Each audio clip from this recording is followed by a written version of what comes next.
రాత్రి పగళ్ళు కూర్చొని చదివేది.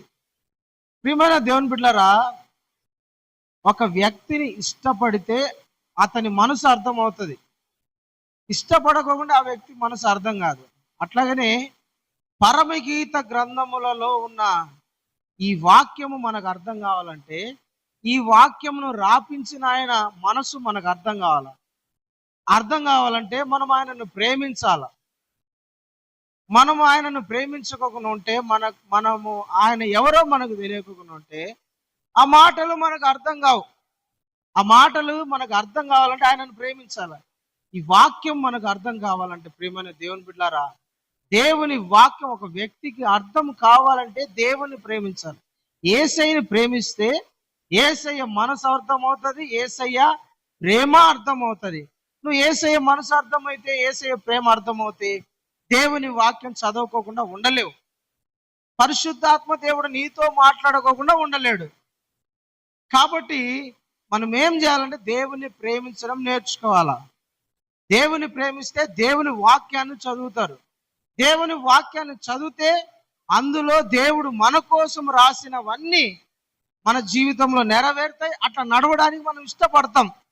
మనం దేవుని ప్రేమించలేదనుకో, బైబిల్ చదవడానికి మనసు రాదు, ఇష్టం రాదు, కోరిక రాదు, ఆశ కలగదు. అందుకనే దేవుని ప్రేమించాలి. దేవునికి స్తోత్రం కలుగును గాక. హల్లెలూయా. ఈ గీతముల గ్రంథము, పరమగీతం అంటే పరలోక గీతం. పరమగీతం అంటే అన్నిటికన్నా పై గీతం. దేవునికి స్తోత్రం కలుగును గాక. హల్లెలూయా, ప్రైజ్ ది లార్డ్. ఈ పరమగీతంలో ఇద్దరు వ్యక్తులు కనపడతారు. షూలమితి తన ప్రియుడు. అంటే ప్రియుడు అంటే ప్రభువైన యేసుక్రీస్తు. షూలమితి అంటే సంఘానికి గుర్తు, లేదా మనకు గుర్తు, మనకు పోలిక. ఈ ప్రియురాలు ప్రియుడు మాట్లాడుకునే విషయాలే ఈ పరమగీతంలో రాయబడ్డాయి. అంటే యేసు ప్రభు తన సంఘాన్ని, లేదంటే తాను వివాహము చేసుకోబోయే కన్యకైన భార్యను ఆమె ఎలా ఉంటుందో వర్ణిస్తున్నాడు, ఎలా ఉండాలో కోరుకుంటున్నాడు. తర్వాత తన ప్రియుని గురించి అంటే సంఘము యేసు ప్రభుని పొగడము, యేసు ప్రభు లక్షణాలు, యేసు ప్రభు గుణాలు, యేసు ప్రభు యొక్క అందాన్ని, యేసు ప్రభు యొక్క ఆ క్రియలను పొగుడుతా సంఘము రాస్తోంది. దేవునికి స్తోత్రం. ఆ సంభాషణ ఇది. ఈ పరమగీతముల గ్రంథం అంటే సంఘానికి యేసు ప్రభుకు మధ్య ఉండే ఆ కనెక్షన్, ఎఫెక్షన్, ప్రేమ, లవ్. ఈ ప్రేమ గ్రంథం. Praise the lord. భార్య భర్త, ఒక ఆయన, ఇద్దరు భార్య భర్తలు. భర్త పెళ్లి అయిన కొన్ని రోజులకు ఉద్యోగాన్ని బట్టి వేరే ఊరికి వెళ్ళిపోయాడు. భార్య భర్త ఇంట్లో ఉంది. భర్తకు భార్య అంటే చాలా ప్రేమ, భార్యకు భర్త అంటే చాలా ప్రేమ. ఇద్దరు ఒకరినొకరు విడిచిపెట్టలేనంత ప్రేమ. ఆయనంటే ఈమెకు ప్రేమ, ఈయనంటే ఆయనకు ప్రేమ. చాలా వీళ్ళిద్దరి మధ్య అంత ప్రేమతో ఉండేవాళ్ళు. ఎవరైనా ఈమె భర్తని ఎవరైనా అన్నారంటే ఇంకా వాళ్ళని చెడు కూడా ఆడుకుంటుంది. అంత ప్రేమ ఈ తల్లికి. ఆయనకు కూడా తన భార్య అంటే ఎంతో ప్రేమ. అయితే ఉద్యోగాన్ని బట్టి వేరే ఊరికి వెళ్ళిపోయాడు. ఇప్పుడు భర్త అంటే భార్యకు ప్రేమ, భార్య అంటే భర్తకు ప్రేమ. ఉద్యోగంలో టైం దొరికినప్పుడు నేను నా భార్యతో మాట్లాడాలనుకున్నా. ఆ కాలం ఫోన్లు లేవు కాబట్టి ఒక లెటర్ తీసుకొని, ప్రియమైన, పేరు పక్కన ఏదో పేరు రాసుకోండి, ప్రియమైన నా భార్యకు అని రాస్తా. నేను నిన్ను విడిచిపెట్టలేకున్నా, నీ చేతి వంట తిని చాలా రోజులైంది అని రాస్తా ఉన్నాడు. అన్ని ఒక లెటర్ రాసి పంపిస్తే ఆమె బాగా చూసుకొని ముసిముసిలు నవ్వుకొని ఆనందించుకొని సంతోషించుకొని, నా భర్త నాకు లెటర్ రాశాడు, నా భర్త దగ్గర నుంచి నాకు ఒక ఉత్తరం వచ్చింది, నా భర్త నన్ను ఎంతో ప్రేమిస్తున్నాడు, అబ్బా నా చేతి వంట అంటే మా ఆయనకు చాలా ఇష్టం అంట, నా చేతి వంట తినాలనుకుంటున్నాడు, ఎట్లా ఒకట అని ఆయన రాసిన మాటలు అన్ని చూసుకొని మురిసిపోతాంది. మళ్ళీ ఆయనకు రిప్లై రావాలి కదా, రిప్లై వెళ్ళాలా. మళ్ళీ ఒక లెటర్ రాసింది, ప్రియమైన నా భర్తగా నువ్వు ఇట్లుంటావు, నీ అందం బాగుంటుంది, అది ఇదని ఓ రాసి ఆయనను పొగుడుతా రాసి పంపించింది. నువ్వంటే నాకు చాలా ఇష్టము, నువ్వు లేకుంటే నేను ఉండలేకున్నా, నువ్వు ఎప్పుడు వచ్చేస్తావో, లేదంటే నన్నైనా తీసుకొని పో అని లెటర్ రాసి పంపించింది. దేవునికి స్తోత్రం, హల్లెలూయా. ఒకరినొకరు ప్రేమించుకుంటున్నారు కాబట్టి వాళ్ళ మధ్య ఉత్తరాలు, ఇద్దరు కలిసేంత వరకు, మరలా ఆయన తిరిగి ఇంటికి వచ్చేంత వరకు, లేదా ఈమన్నా ఆయన ఇంటికి వెళ్ళేంత వరకు ఒకరి మధ్య ఒకరికి లెటర్ సంభాషణ, ప్రేమ. అట్లాగని ప్రభు మనతో తన మాటలు, ఈ ప్రేమ లేఖను రాసి పంపించాడు. దేవునికి స్తోత్రం, హల్లెలూయా. ప్రియమైన దేవుని బిడ్డలారా, ఈ ప్రేమ లేఖ మనకే. పరమగీతముల గ్రంథం, ఆ పరమగీతంలో ఉన్న షూలమితి ఇక్కడున్న మనం అందరం, నేను నువ్వు మనతో పోల్చుకోవాలా. షూలమితి అంటే ఆమె తన ప్రియునితో అంటుంది, మాట్లాడుతుంది. ఈ 2వ అధ్యాయం 1వ వచనంలో అంటుంది, ప్రియుడా, అయ్యా, నేను షారోను వలములో పూయు పుష్పము వంటి దానను, లోయలలో పుట్టిన వల్లి పద్మము లాంటి దానను. అంటే ఆమె తాను ఎట్లా పోల్చుకుంటాను, ఎట్లా చెప్తుందంటే, ఏమయ్యో నేను ఎట్లాంటి దాన్నో తెలుసా, మా ఆయన ఎట్లా అంటాడో, మా నాయన ఎట్లా అంటో తెలుసా అని చెప్పుకోవడంలే. తన గురించి తాను ఏం చెప్పుకుంటుందంటే, నేను షారోను పొలములో, వనములో, షారోను అనే పొలములో పూసిన పుష్పము వంటి దానను, లోయలలో పుట్టిన వల్లి పద్మము లాంటి దానను. అట్లాంటి దానను, అంత అందగత్తెను నేను. ఇప్పుడు అనుకో, నేను అందగత్తను కదా పా, నీకు నీ ముఖాన్ని ఎవరైనా అద్దంలో చూసుకున్నాను అందగత్తం అంటారు కొంతమంది. హల్లెలూయా, దేవునికి స్తోత్రం. తన ప్రియుడు కూడా పొగుడుతా అన్నాడు, అవునమ్మా నువ్వు అందమైన దానవే, బలురక్కాసి చెట్లలో వల్లి పద్మము కనపడినట్లు స్త్రీలలో నా ప్రియురాలు అట్లా కనపడుతుంది. స్త్రీలలో నా ప్రియురాలు అట్లా కనపడుతుంది. నిజమే, నువ్వు అందమైన దానవే, నువ్వు మంచిదానవే, నీ సాక్ష్యము మంచిదే, నువ్వు చెప్పుకున్నట్టు నువ్వు ఉన్నావు. బలురక్కాసి చెట్లలో వల్లి పద్మము కనపడినట్టుగా స్త్రీలలో నా ప్రియురాలు కనపడుతుంది అంటారు. అంటే బలురక్కాసి చెట్లు అంటే ఆడోళ్ళంతా బరులక్కాసి చెట్లు అంట. వాళ్ళలో ఈయన ప్రియురాలు ఎట్ట కనపడుతుందో తెలిసిన, వల్లి పద్మము కనపడినట్టు కనపడుతుందంట. నా ప్రియురాలా నువ్వు అట్లున్నావు. మిగతా స్త్రీలను చూస్తుంటే వాళ్ళు ఎట్లున్నారంటే, గుచ్చే స్వభావము, గాయపరిచే స్వభావము, నష్టం చేసే, ఆ ముళ్ళకేమన్నా మృదువైన స్వభావం ఉంటుందా? అందమైనదా? అది ఆకర్షించేదా? ప్రేమ కలిగిందా? దాని నీడన ఎవరైనా కూర్చోవాలనుకుంటారా? ఆ కొమ్మ ఇరిగిపడి ఏడ తలలో దిగుతుందో అనుకుంటారా? ఎవరైనా ముళ్ళ మీద నలవాలనుకుంటారా? ముళ్ళు తీసుకొని, కంప చెట్టు తీసుకొచ్చి చెవులో పెట్టుకోవాలనుకుంటారా? జడలో పెట్టుకోవాలనుకుంటారా? చెప్పండి. ఈ ముళ్ళ స్వభావం ఎంతున్నా కూడా గుచ్చే స్వభావం, గాయపరిచే స్వభావం. అదే ఫ్లవర్స్ అనుకోండి, పూలు అనుకోండి, మంచి కనపడతాయి, కంటికి మంచి కనపడతాయి, మంచి సువాసన, పూల మీద నడవాలనుకుంటారు, దాని సువాసన చాలా పరిమళమైనది. నువ్వు ప్రియురాలా, నువ్వు నాకు అట్లా కనపడుతున్నావు.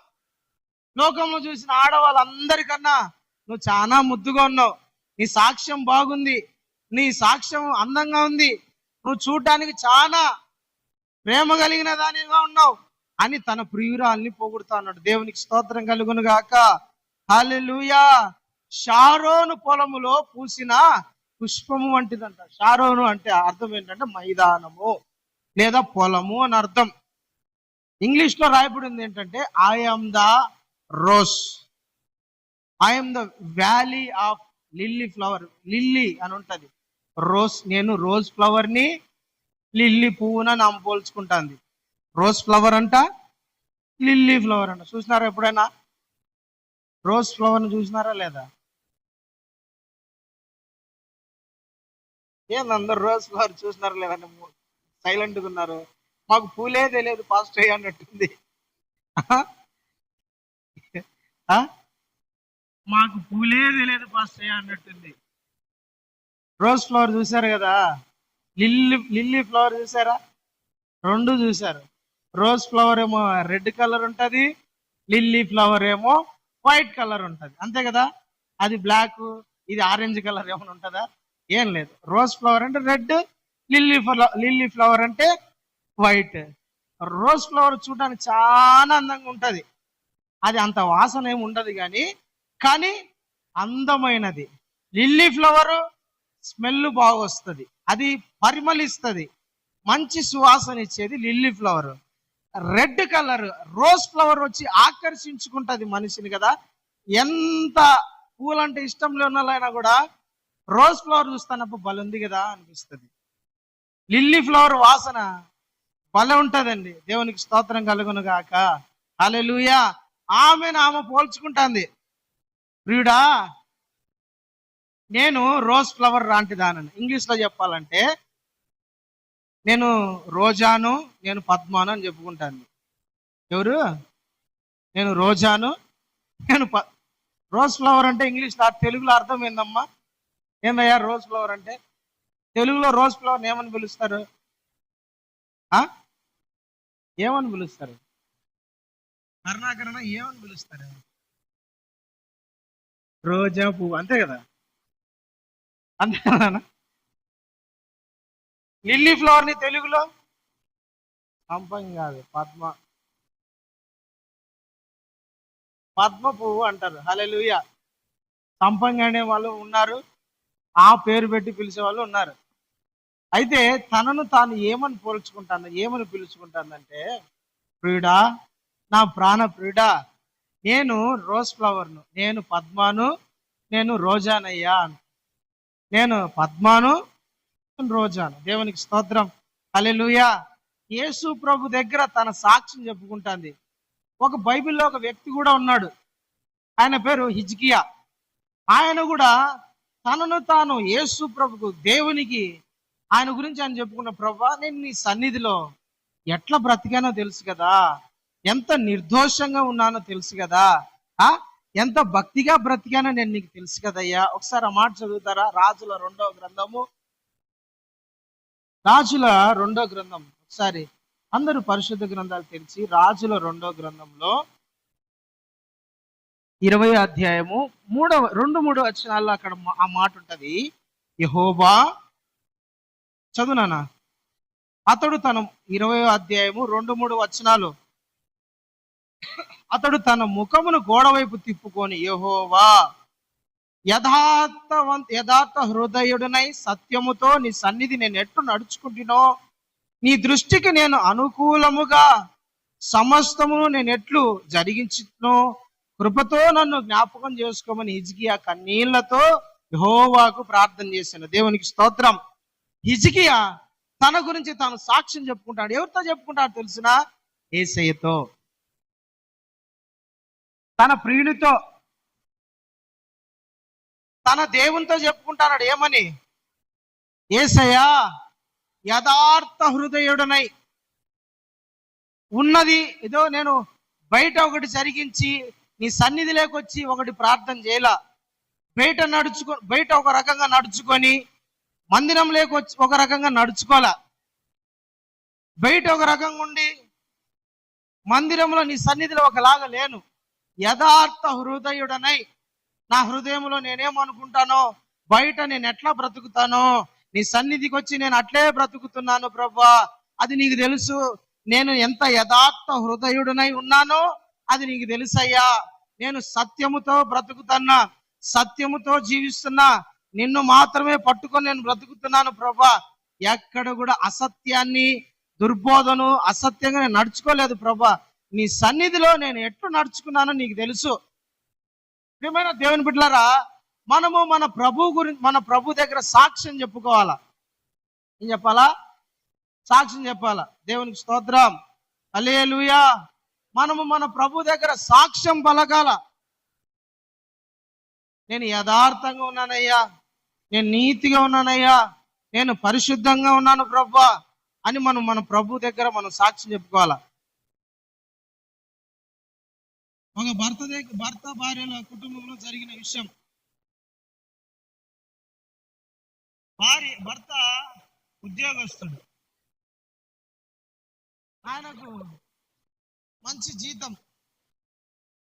జీతం వచ్చినప్పుడల్లా కొంచెము ఇంటికి సరుకులు, ఇంటికి కావలసినవన్నీ తీసుకొచ్చి మిగతాది బ్యాంకులో వేసి కొంత డబ్బు జోలో ఎత్తి పెట్టుకునేవాడు, ఖర్చులకు ఉంటాయి కదా అని. ఈ భార్య ఏం చేసేదంటే, మా ఆయన దగ్గర డబ్బు ఎక్కువ ఉంది, అప్పుడొక నోటు అప్పుడొక నోటు తీస్తూ ఉంటే ఏం కాదులే, ఏం కనుక్కుంటాడా ఏంది. పడుకున్నప్పుడు ఆయన బాగా నిద్రలో సోలిపోయి మైమరిచిపోయి నిద్రపోయినప్పుడు సైలెంట్గా పోయి పిల్లి నడక నడిచి, పిల్లి నడక నడుస్తారు చూస్తారా, పిల్లి నడక నడిచి ఆ జోబులో ఉన్న డబ్బు ఒక నోటు తీసుకొని సైలెంట్గా ఆమెను దాచుకున్న చోట ఏడనో బీరువాలోనో లేకుంటే పరుపు కిందనో బియ్యంలోనో బోగుల కిందనో బొచ్చల కిందనో ఆడలు దాచుకుంటే ఎవరికి తెలియదు, ఏడ దాచి పెడతారో కూడా తెలియదు. సిఐడి ఆఫీస్ కన్నా గజ దొంగ దొరుకుతాడేమో కానీ ఆడలు ఏదైనా దాచి పెడితే అయిపోయి. ఆడోళ్ళు ఏదైనా ఒక చోట దాచిపెట్టినారా ఇంకా కథం. అది ఎత్తకడం ఎవరి వల్ల కాదు, దేవునికి ఆమెకు తప్ప ఎవరికి తెలియదు. ఎంత సిఐడి ఆఫీసులు అయినా రాని, ఎన్ని వాసన చూసే కుక్కలైనా రానియండి, అవి గుర్తుపట్టలేవు. ఈ డబ్బు దాచిపెట్టారంటే అయిపోయి కథం. అట్లా ఏమో దాచిపెడతా ఉంది, రోజు ఏడ దాచిపెడుతుందో తెలియదు. పోయినప్పుడల్లా ఏంది రబ్బా నా జోలోంచి 2-3 రోజు రోజు కొట్టేస్తే రోజు తీస్తే మళ్ళా గుర్తుపడతాడు కదా, అదేంది రోజు ఒక నోటు పోతుందని గుర్తుపడతాడు. ఈమె ఏం చేస్తుందంటే వారానికి ఒకసారి, వారానికి 2 రోజులు రోజు ఒక నోటు తీయడం, యానో చోట దాచిపెట్టడం. ఈ దాచిపెట్టిన డబ్బు ఏమన్నా ఎత్తిపెట్టి బ్యాంకులో వేస్తుందంటే అట్టలా, వడ్డీలకి ఇచ్చి వాళ్ళు వీళ్ళు పోయి మళ్ళా అంత అయిపోయి ఏముండే దానికి ఇచ్చిన అది వీలేదు ఎత్తేసి. బాగా ఒక ఆమె నాతో ఏడుస్తుంది, అది 2 లక్షలు అయ్యారు తీసుకునింది, జంప్ అయిపోయింది, ఎవరి పోయిందో తెలియదు. ఆయనే తెలిసాడు, కొడతాడు అయ్యగారు, వాంచి పడేస్తాడు. అప్పుడు 5,000 ఎత్తిపెట్టి అని ఇచ్చిన. కష్టపడి రెక్కలు ముక్కలు చేసుకొని వచ్చి నా చేతికి ఇచ్చినాడు, నమ్మిచ్చినాడు. నేనేమనుకున్నా అంటే కోడి ఇచ్చినాడు కదా, ఎట్టొకటి దానికి ఎట్లా మెల్లగా అది గుడ్లు పెడుతుంది, ఆ గుడ్లు నమ్మి ఇంకో కోళ్ళు తయారు చేద్దాం అనుకున్నా. అట్లా 5,000 ఇచ్చింది, 5,000 ఓ 2 లక్షలు చేతికి ఇచ్చినాడు. దాన్ని నేను వడ్డీకి ఇస్తే 2 లక్షలు, ఇంకొక 2 లక్షలు ఎక్కువ చేసి నేను చేద్దాంలే, 4 లక్షలు చేతిలో, 3 లక్షలు చేతిలో పెట్టి 1 లక్ష నా జోలో పెట్టుకుందాంలే అనుకున్నా.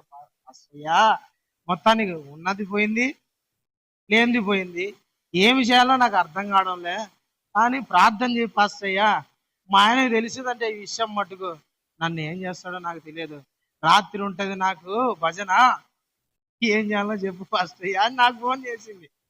నేనన్నా, నువ్వు ఎందుకు తీసుకున్నావు? మీ ఆయన ఏమన్నా వడ్డీకి ఇమ్మన్నాడు? లేదు, ఎత్తి పెట్టమని ఇచ్చినాడు, నీకెందుకు చెప్పు.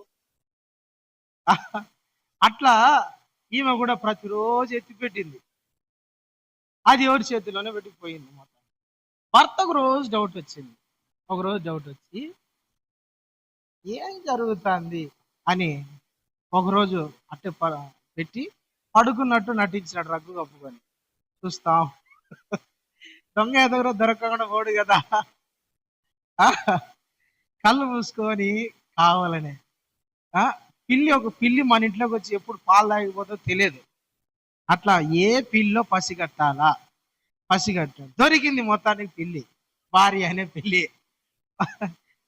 అప్పుడు అడగల, మరుసటి రోజు పొద్దున అడిగినాడు, ఏమమ్మా నా జోలో 300 డబ్బు ఉండాలా, 100 రూపాయలు పోతుంది రోజు, ఎట్ట పోతుంది? నాకేం తెలుసయ్యా, నువ్వు ఏడ పోగొట్టుకున్నావో, ఎవరికి ఇచ్చినావో, ఏం తిన్నావో నాకేం తెలుసు, నీకే తెలియాలా. వసే నేను రాత్రి చూసినా నిన్న, నువ్వు నా జోబులోంచి డబ్బు విషయము కనపడింది, దాచిపెడితే ఎట్టనే, ఏం చేసినావు డబ్బంతా అని చెప్తే అప్పుడు చెప్పింది. ప్రియమైన దేవుని బిడ్డలారా, యథార్థత. హిజ్కియా దేవుని సన్నిధిలో అంటున్నాడు, యథార్థవంతుడనై నీ సన్నిధిలో నేను ఎట్లు బ్రతికితునో నీకు తెలుసు కదా ప్రభువా, యథార్థంగా ఎట్లా జీవించానో నేను నీకు తెలుసు కదయ్యా. దేవుని దగ్గర తన సాక్ష్యాన్ని చెప్పుకుంటున్నాడు. దేవునికి స్తోత్రం, హల్లెలూయా. ప్రియమైన దేవుని బిడ్డలారా, సాక్ష్యము చాలా ముఖ్యమైనది, సాక్ష్యము చాలా విలువైంది, సాక్ష్యము దేవునికి నచ్చినది, సాక్ష్యము దేవునికి చాలా ఇష్టమైనది. మన సాక్ష్యాన్ని దేవుడు దీవించాలని కోరుకుంటున్నాడు. బైబిల్లో ఇంకొక సందర్భంలో ఇంకొకటి ఉంది. ఏమిటంటే ఒక వ్యక్తి యేసు ప్రభు దగ్గర పోయి అంటాడు, ప్రభువా నీ పేరట నేను దయ్యాలు ఎల్లగొట్టలేదా, నీ పేరట నేను ప్రవచించలేదా, నీ నామమును అనేక మంది నేను స్వస్థపరచలేదా అంటే ప్రభు ఏమంటాడంటే, అరే బాబు నువ్వెవరో నాకు తెలియదు, I don't know who are you, ఎవరు నువ్వు నాకు తెలియదు, ఇక్కడ నుంచి వెళ్ళిపో అంటాడు. ఎందుకంటే తనకు మంచి సాక్ష్యము లేదు, క్రమమైన జీవితం లేదు. ప్రియమైన దేవుని బిడ్డారా, మనకు సాక్ష్యం ఉండాలా, మంచి క్రమమైన జీవితం ఉండాలా, యథార్థముగా దేవుని సన్నిధిలో నడుచుకోవడం ఉండాలా. అది దేవుడు మన దగ్గర నుంచి కోరుకుంటున్నాడు. సంఘం అంటాంది దేవుని సన్నిధి, యేసయ్య అంటాంది, ప్రభా నేను లోయలలో పుట్టినా, షారోను పొలములో పుట్టిన పుష్పము వంటి దానను, రోజా ఫ్లవర్ ని.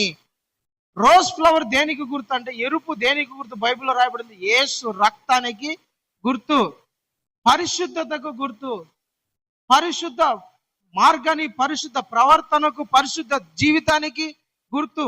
యేసు ప్రభు మన దగ్గర నుంచి కోరుకునేది ఏంటంటే పరిశుద్ధత, హోలీనెస్ అనండి.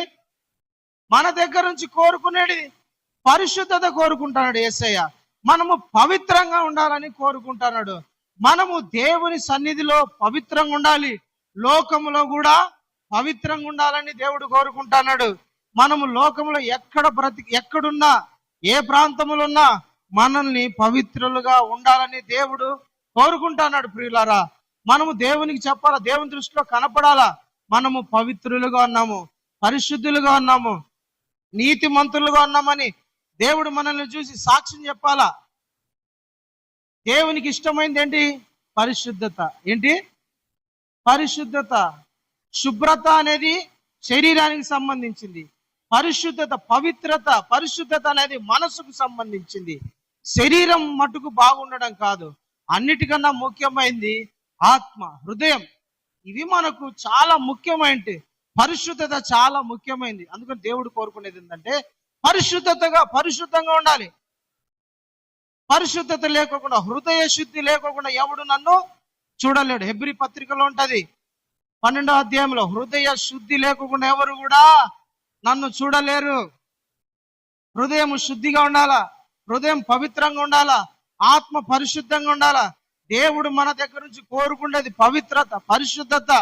చూడండి ఆ మాట ఒకసారి, హెబ్రీయులకు రాసిన పత్రిక 12వ అధ్యాయం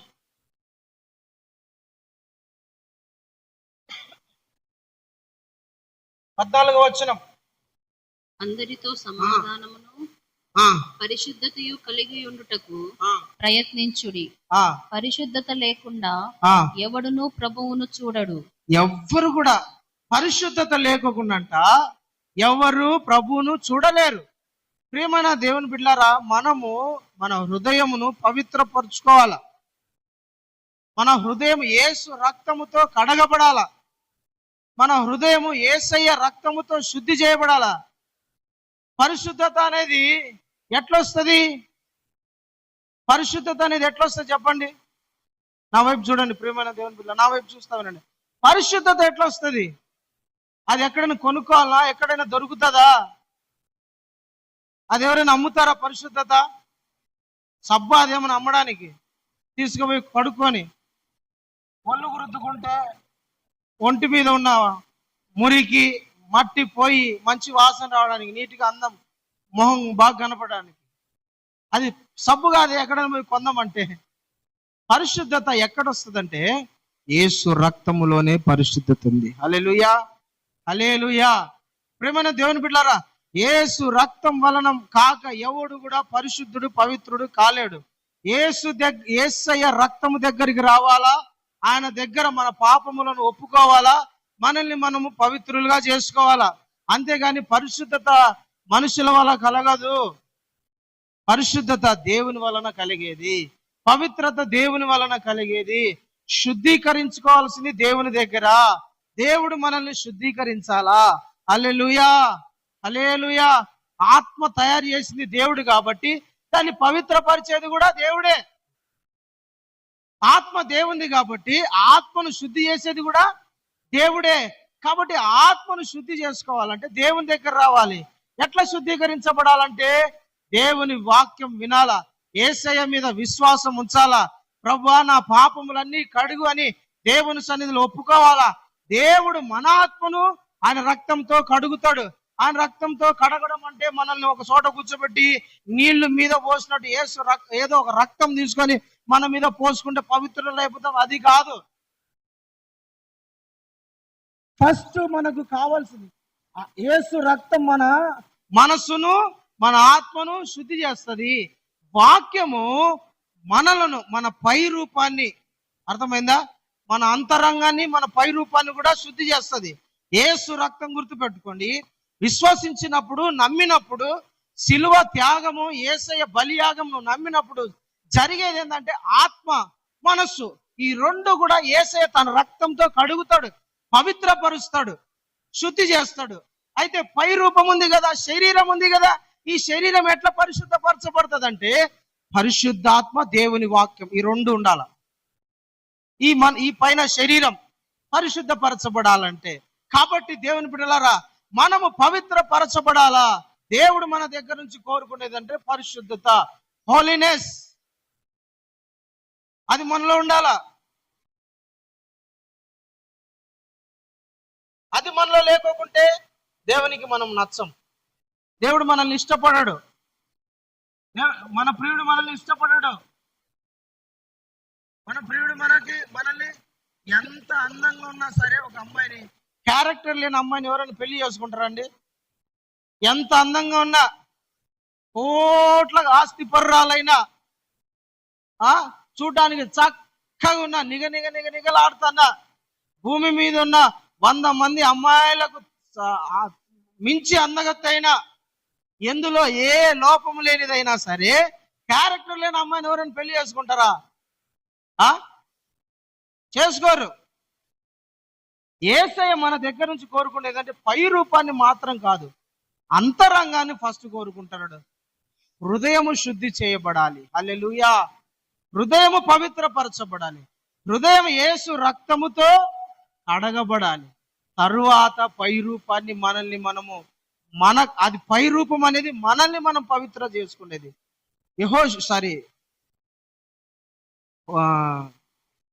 యోసేపు ఉన్నాడు.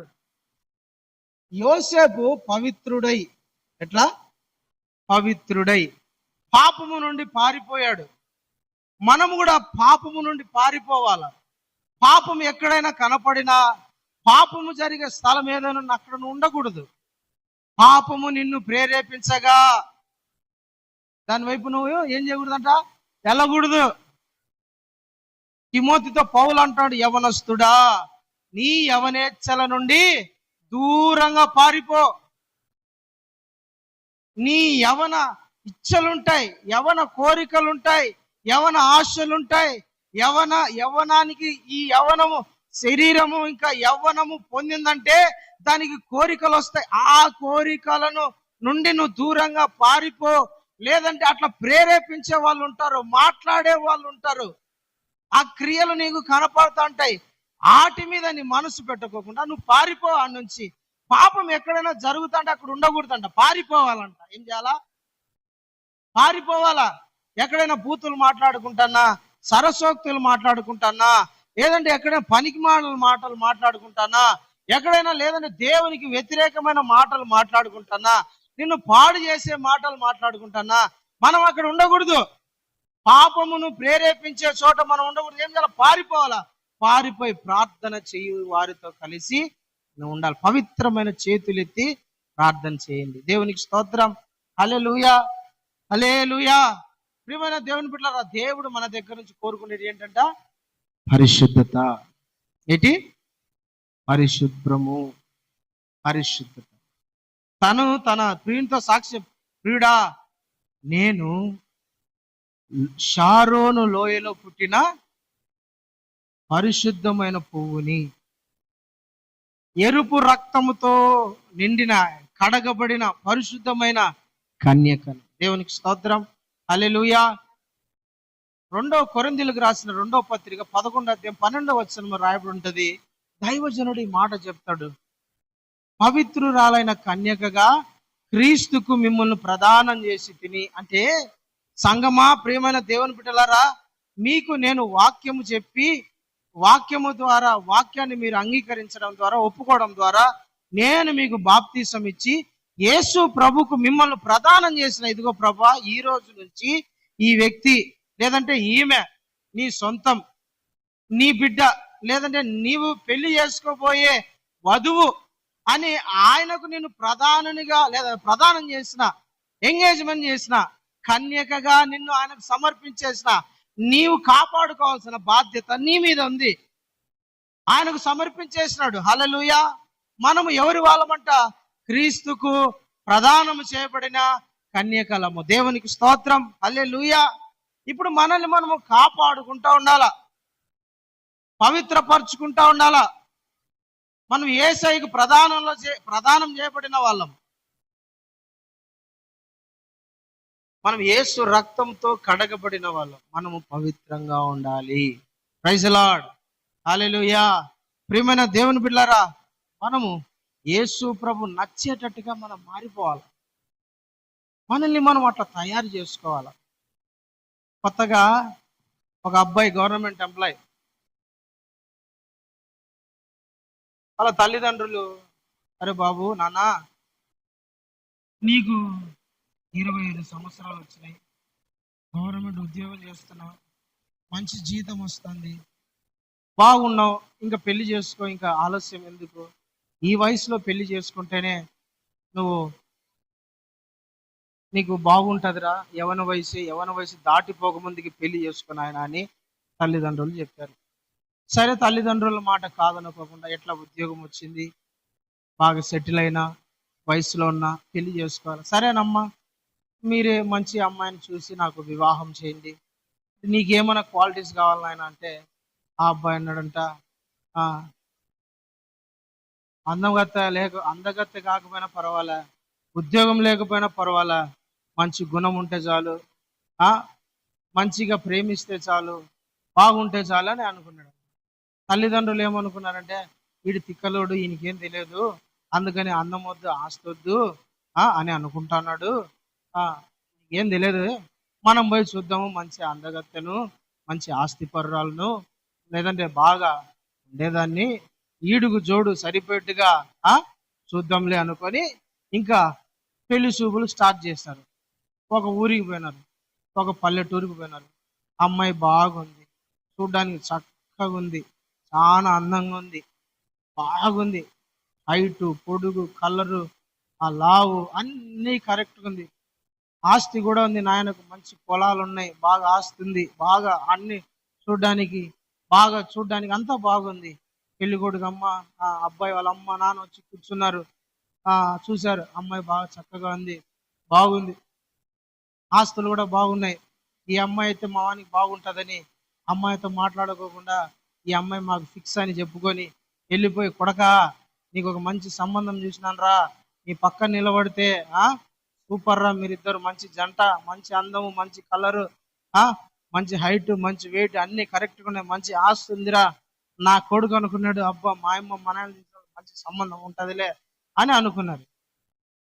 పల్లెటూరు పిల్ల ఏం మాట్లాడుకోకుండా పెళ్లి రోజు ఒకటి ఫిక్స్ చేసుకున్నారు. పెళ్లి రోజు జరిగింది, పెళ్లి ఇంకా పలానా రోజు అన్నారు, పెళ్లి చేసేస్తారు. పెళ్లి చేసిన తర్వాత అసలైన కథ ఉంటుంది కదా, ఇంటికి రావడం ఉంటుంది కదా, అంతవరకు మాట్లాడుకోలే, తల్లిదండ్రులు మాట్లాడలే, పెళ్లి కొడుకు మాట్లాడలే, ఎవరూ మాట్లాడలే. ఆడికి వచ్చేసరికి ఇంకా మాట్లాడాలి కదా. హిందూ సాంప్రదాయం అయితే, ఏమ్మా మీ భర్త పేరు చెప్పండి, నీ పేరు చెప్పమ్మా, నీ భర్త పేరు చెప్పండి, సుబ్బరాయుడు అంటానంట, గొంతు పోయింది. ఇంటికి పోతే అందరి మీద పెత్తనం చేస్తుందంట, అస్సలు లోబడేది కదంట, ఎదురు తిరిగేదంట అందరినీ. ఈ కొడుకు అనుకున్నా, ఒరే నాయన, నేను ఎట్లాంటి దాన్ని చెప్పినా నువ్వు ఎట్లాంటి దాన్ని తెచ్చినవరా నాయన. దేవునికి స్తోత్రం. హల్లెలూయా. ప్రియమైన దేవుని బిడ్డలారా, ఆయనకు ఒక ఆలోచనలో ఒకటి ఉంది, ఈమె ఒక రకంగా ఉంది. అదే బైబిల్ చెప్పేది ఏంటంటే, వరునికి తగినట్టుగా వధువు ఉండాల, యేసు ప్రభుకు తగినట్టుగా సంఘం ఉండాల. మనము మన ప్రియునికి అట్లుండిపోవాలా. Praise the lord.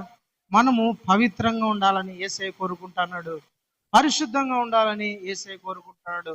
ఈ లోక సంబంధమైన మాలిన్యము, ఈ లోక సంబంధమైన దరిద్రము మనకు అంటకోకుండా మనల్ని మనము కాపాడుకుంటా ఉండాలి. దేవునికి స్తోత్రం, హల్లెలూయా.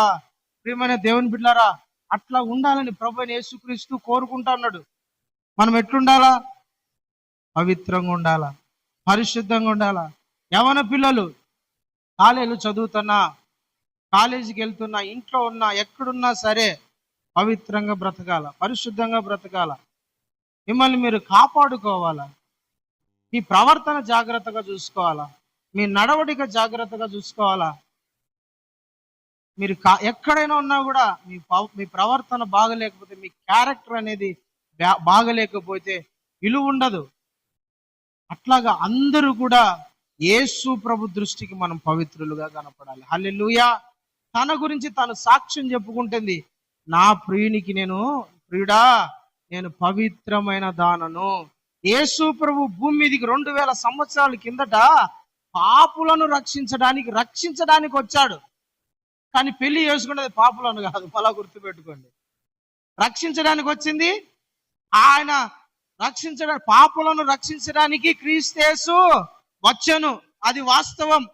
పాపులను రక్షించడు. కానీ ఆయన రెండోసారి వచ్చేటప్పుడు పాపుల కోసం రావడంలా పరిశుద్ధుల కోసం వస్తాడు. అందుకనే పాట ఉంది కదా, మేఘాల మీద యేసు రానయ్యున్నాడు, ఆ పరిశుద్ధులని వెంట తీసుకుపోతాడు. మేఘాల మీద యేసు, పాడండి గట్టిగా, పరిశుద్ధులను వెంట తీసుకుపోతాడు.